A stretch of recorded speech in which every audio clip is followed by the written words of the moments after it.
게 터졌고요. 이 정부 들어서 이 청와대 이른바 특감반이라든가 또 청와대 이런 뭐 민정 조직들 이게 너무 비리해졌습니다.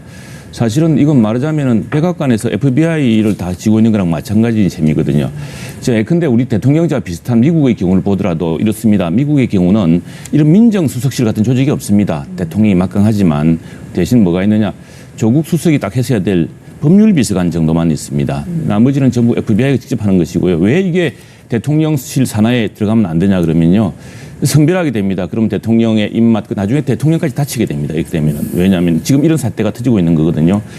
대통령과 가까웠던, 근데 유재수 전 부산부시장 같은 경우는 과거에 노무현 대통령 수행을 하면서 문재인 대통령과도 가깝고 다 가까웠다는 거 아닙니까? 그러니 그 사람을 봐줬다라는 이런 의혹. 또 지금 나오는 이 송철호 울산시장을 당선시키기 위해서 김기현 당시 시장 후보를 전격적인 수사에 착수했다는 것. 이것도 대통령의 친구를 봐주려는 게 아니냐. 근데 이게 지금 왜냐하면 이 불씨를 스스로 끌어들인 셈입니다. 청와대에 이런 커다란 조직이 있어서 특감반이며 무슨 반이면서 모든 민정에 관한 첩보, 수사 첩보를 가지고서 다시 하명을 하게 되고 하는 이런 과정이 결국 화를 부른 셈인데 그 과정에서 이제 특히 이 가까운 사람들과 이 관계에서 어떤 청와대가 어떤 작용을 했느냐 이게 드러나는 셈이고요. 여기서 이제 핵심적인 고리를 진 사람이 박형철 반부패 비서관입니다. 지금 사표를 냈죠. 이분이 검찰 조사를 받았는데 여기서 많은 진실이 나올 거라고 봅니다. 이분은 사실 검찰 출신인데 조국 수석, 당시 조국 수석의 부탁으로 이제 청와대에 들어가서 이 반부패 수사관이라고 아마도 처음에는 검찰이 할 수 있는 어떤 그런 일을 돕기 위한 거라 생각했는데 이게 점점 걷잡을 수 없이 커지고 이런 어떤 무마 의혹, 어떤 하명 의혹 이런 의혹이 번지는 사태에서 아마 그 사태의 진실을 가장 잘 알고 있는 사람일 것 같고 지금 이미 검찰에서 수사를 2번 받았다 그러죠. 그래서 지금 백원우 비서관, 전 비서관, 지금 여의도연구원 부원장이죠. 민주연구원 부원장이죠. 예.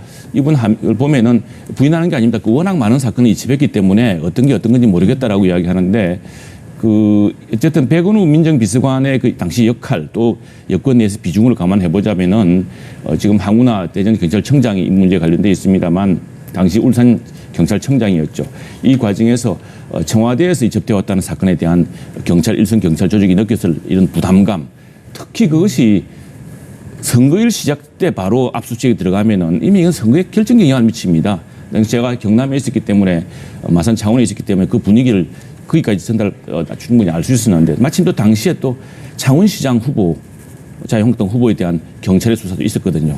그렇기 때문에 선거 때는 이런 수사 같은 것도 특정한 혐의가 없으면 안 하는 법인데 예. 전격적으로 이어졌다는 것 자체도 앞뒤로 상당한 의혹을 부를 수 있는 그런 대목입니다. 예, 알겠습니다. 여러 가지 의혹들을 그래서 당사자들이 그럴 텐데 이제 수사를 밝힐 겁니다. 우선 유재수 전 부시장 사건은 보면 유재수 부시장이 구속됐습니다.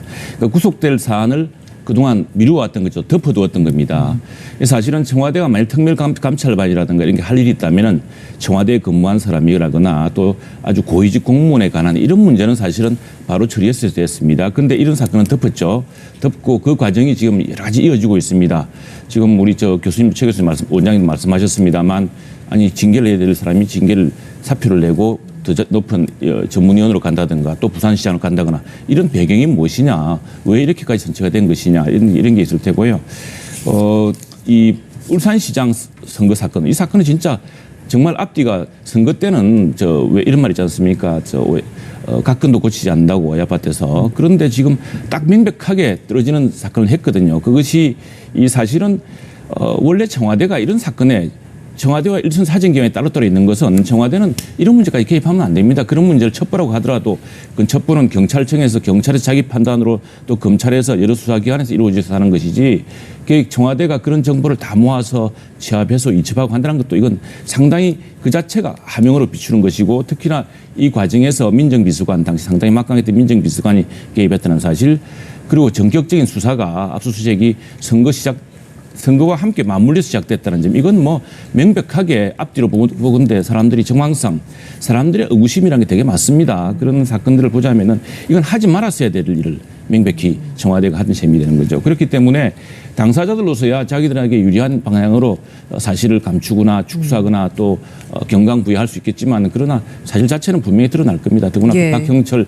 이제 비서관의 이제 그 당시 상황을 봤던 진술도 있고요. 검찰에 그동안 수사가 있습니다. 이 검찰 울산 지검에서 이 수사를 하면서 했던 울산지검장이 했던 말이 있습니다. 도대체 있을 수 없는 일이 있었다는 것이고요. 예, 알겠습니다. 아까 말씀 수사를 받아들여야 된다고 생각을 합니다. 그렇게 해야 이 문제를 진정시킬 수 있을 겁니다. 만일 지금 백원우 전 민정비서관이 이야기하듯이 그 문제가 떳떳하다고 하다면은 떳떳하게 밝히면 되는 것이고요. 그러면은 더 이상 한국당이 공격할 이런 소재도 없어지겠죠. 그러나 지금 그걸 감추고 밝히지 않고 또 자꾸 지연시키고 이 국정조사 같은 경우는 사실은 국회가 해야 되는 게 이런 일입니다. 지금 권력 내부에서 특히 청와대에서 굉장히 심각한 의혹이 생기지 않았습니까?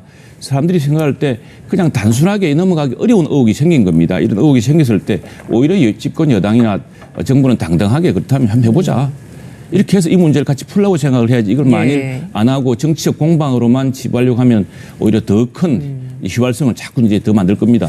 예, 최창열 교수님께서는 앞서 이 사안이 조사를 빨리 마무리해서 여당이 자기들이 결백을 주장할 수 있을 정도의 뭔가 나왔다면 오히려 진작 그것이 이제 진정될 것이고요. 만일 그걸 덮고 감추고 또 지연시키고 국정조사를 거부하고 이런 상황에서 자꾸 새로운 사실은 드러나게 돼 있습니다. 당장 그동안 징계도 안 했던 유재수 시장이 구속되지 않았습니까? 전 부시장이. 예. 자, 그런 사건 드러났죠. 또 지금 검찰에서 경찰이 당시에 울산 경찰청에서 조사하던 김기현 전 시장에 대해 조사하던 사안에 대해서 새로운 조사가 이루어지고 있죠. 예. 자꾸 새로운 사실이 드러날 겁니다. 이렇게 될 경우에 여당으로서도 이렇게 여당이 감추고 거부하고 이럴 경우에 오히려 4월 총선에 이제 더 큰 소재로 이제 커질 겁니다. 예. 예, 알겠습니다. 자.